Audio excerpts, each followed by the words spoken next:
Hello, and welcome again to Living English, where we learn how to speak English for work, travel, or study. In each program, we look at a short drama, then practice our English.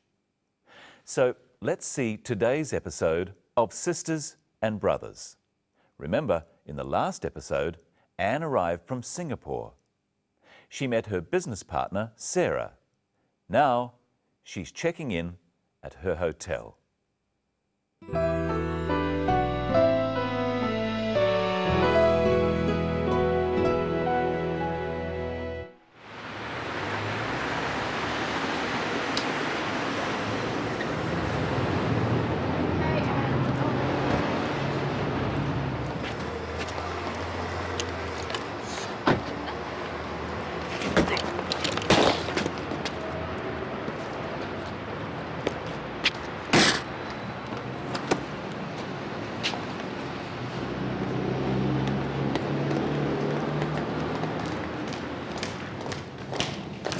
Thank you very much for picking me up.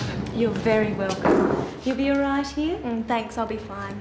And thank you, Mark, for helping with my heavy bag. Oh, don't mention it. All right then. Nice to meet you finally.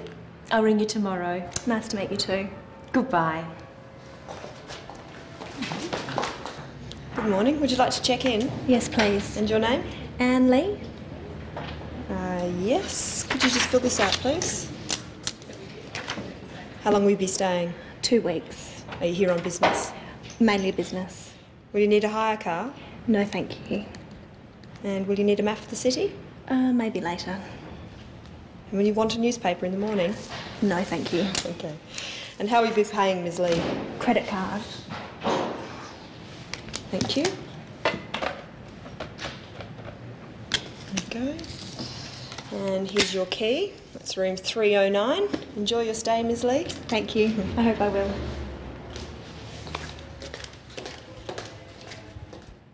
In that episode, we saw how to say thank you and how to reply. Let's have another look. Thank you very much for picking me up. You're very welcome. Anne says, thank you very much. This is a polite way of thanking someone. Try saying, thank you very much for picking me up with the clip. You're very welcome. Thank you very much for picking me up. You're very welcome. Sarah says in reply, you're very welcome. This is a polite reply. Try at home with the clip. Thank you very much for picking me up. Thank you very much for picking me up. You're very welcome. You're very welcome, or just you're welcome, is what we usually say when someone thanks us. Your is short for you are. You are welcome. Now listen for how Anne says thank you to Mark. And thank you, Mark, for helping with my heavy bag. Oh, She just says thank you. There's another way of saying thank you for everyday things. Listen carefully. You'll be all right here? Thanks, I'll be fine. Anne said thanks to a polite question. For small things like this, we just say thanks. In our next clip, listen for what Mark replies when Anne says thank you. And thank you, Mark, for helping with my heavy bag. oh, don't mention it. Mark says, don't mention it. He's politely saying that Anne doesn't need to say thank you. Don't is a way of saying do not, and mention means say. Now try saying it yourself. And thank you, Mark, for helping with my heavy bag. Oh, And thank you, Mark, for helping with my heavy bag. oh, don't mention it. In that episode, we also saw how to say goodbye. Nice to meet you too. Goodbye. She says goodbye as she leaves. It's a formal way of saying that you are going. Practice saying goodbye with the clip. Nice to meet you too. Nice to meet you too. Goodbye. When you get to know someone a little better, you can say, "See you later." Practice saying this after me. See you later. See you later. Now, let's look at how to ask questions about what you're going to do. How long will you be staying? 2 weeks. How long will you be staying? We use the word will to ask about the future. Now listen to another question that uses will to ask about the future. Listen carefully. The hotel clerk speaks very fast. Will you want a newspaper in the morning? Here's another question from the clerk. And will you need a map of the city? And here's another one. Will you need a hire car? All these questions are about what Anne will do in the future. They ask about her plans. They ask about what she intends to do or what she is going to do. For example, the question, "Will you need a hire car?" is asking about the future, about what Anne might need in the next few days. Now listen carefully in our next clip for another use of will to ask about the future. Thank you very much for picking me up. You're very welcome. You'll be all right here? Will you be all right here? Sarah wants to know how Anne will be in the next few days while she is staying at the hotel. In the next clip, see how the word will is used when you are not asking a question.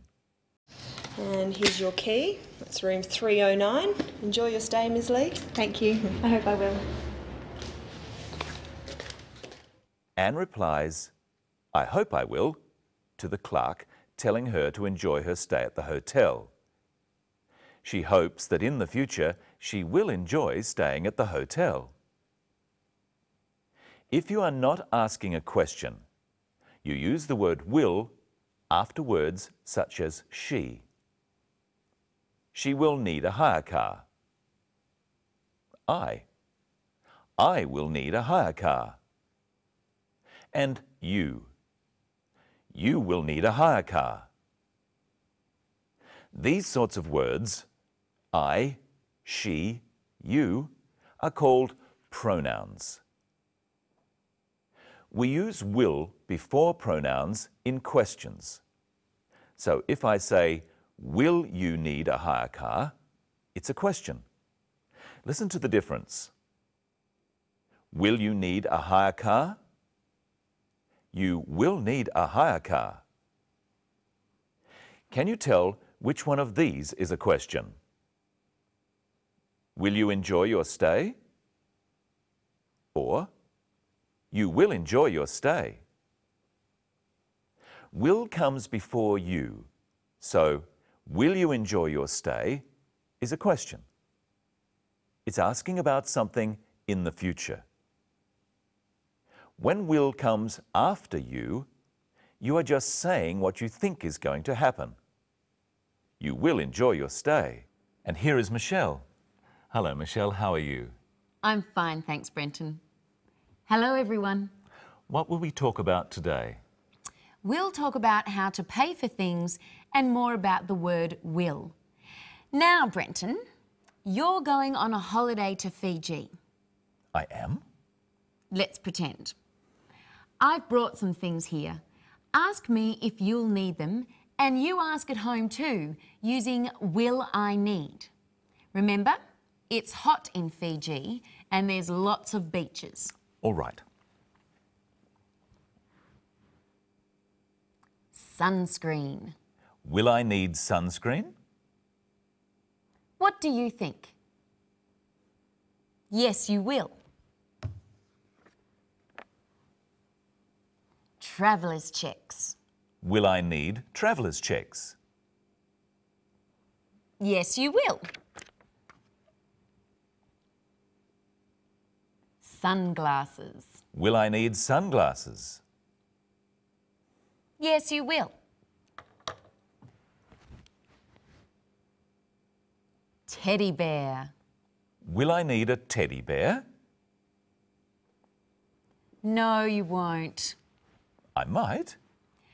Now you answer the questions. Will he need sunscreen?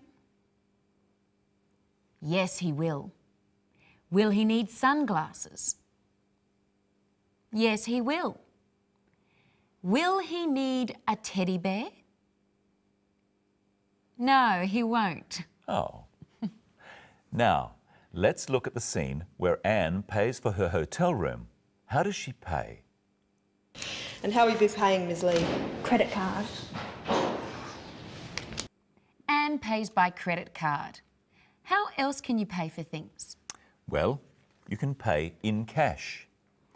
So we say you pay by credit card or in cash. How else can you pay? Well, you can often pay by EFTPOS. EFTPOS stands for Electronic Funds Transfer at Point of Sale. You use your ATM card for this. And you can pay by cheque.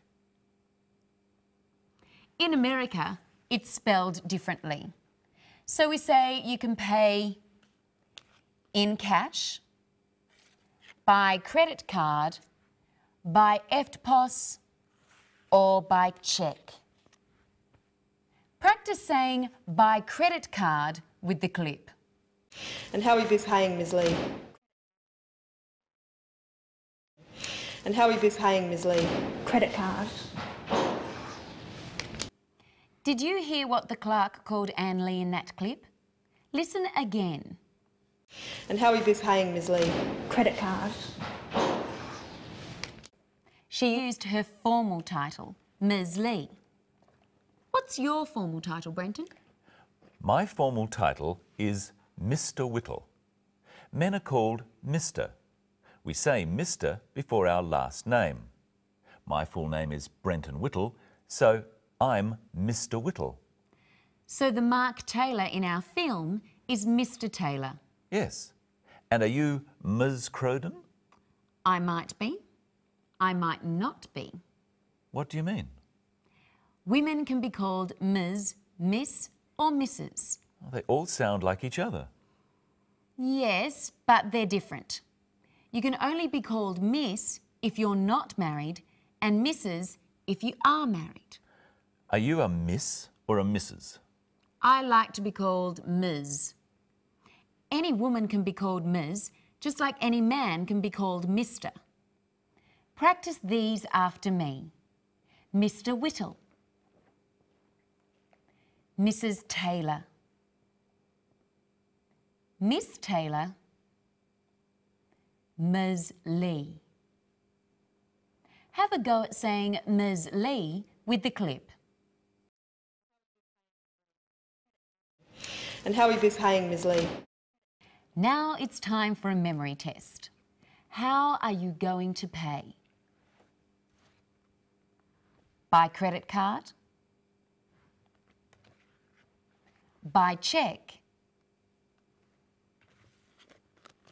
In cash? And I hope you'll watch our next program. We'll find out how to make appointments and about words to do with time. So until then, see you later.